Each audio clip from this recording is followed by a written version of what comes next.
What's going on, everybody? I think you can see that I got a new hat. Look at that. I'm not drinking. I'm doing research by Beer. I stopped up there and picked up some beer. Got a fuzzy on my hat, man. I got a new shirt.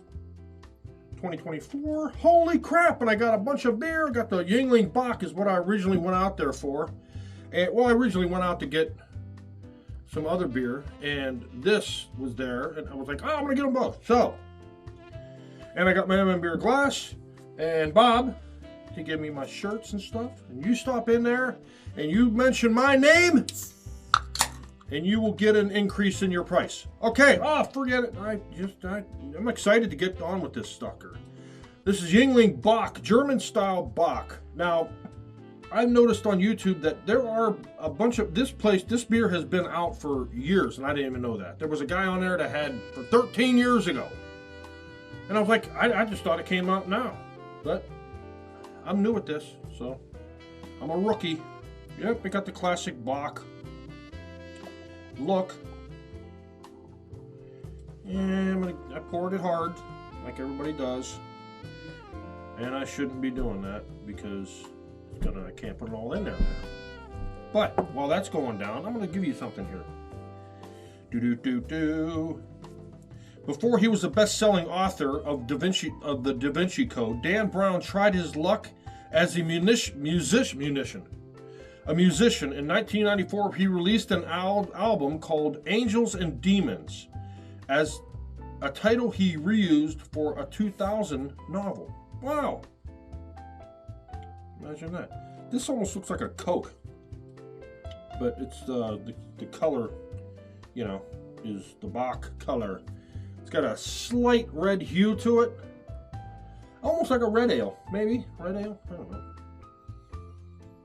This smells different. Oh! Look at what else he gave me. Haha! Koozies, man! I struck it rich when I went in there.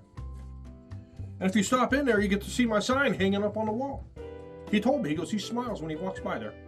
I told him, I says, I'm surprised you don't got it hanging out at the dumpster. And he kicked me in the ass. Okay. Now, Bock beers, I'm not crazy about them. And I think I did super mini Bocks. I'm not crazy about them. They almost taste like a little bit like a porter. So let's try it out anyway.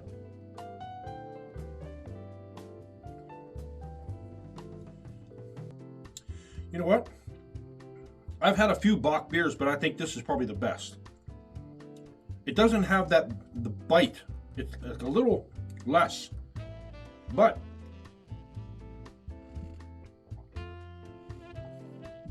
I really like this. For a Bock beer, this is the best I've had. So, that being said, got another one for you. During World War II, Lazy Boy manufactured seats for tanks, torpedo boats, gun turrets, and armored cars. Oh, wow! Lazy Boy, I can imagine what that sucker cost. $400,000 for a seat. Well, World War II, it was like $200,000. All right, lobsters' bladders are in their heads. I heard that lobsters, when they catch them on lobster boats or something, when they put them down below, they have like gussets in there.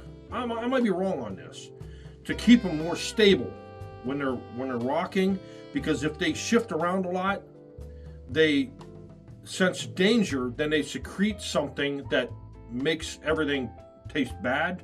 I don't know. That's what I heard. I read somewhere. Yes, I know how to read. Very little. So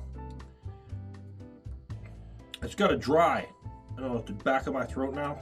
But still, for a Bock beer, I'm going to give this a 5 out of 5. Yeah, I like this a lot. I'm going to give some to George over here. I can't give any to Kevin because he's on the wagon. So, maybe I can give his wife one. Alicia, maybe she drinks. Nah, I probably don't want it in the house. So, I don't even like sitting on the front porch because he's on the wagon. If I'm out there with a beer, I feel kind of, I feel kind of bad. Like I'm influencing him or something. But my wife says, oh, he ain't worried about that. So there you go. One more for you. Oh. A group of clowns is sometimes called a giggle. All right. Cheers.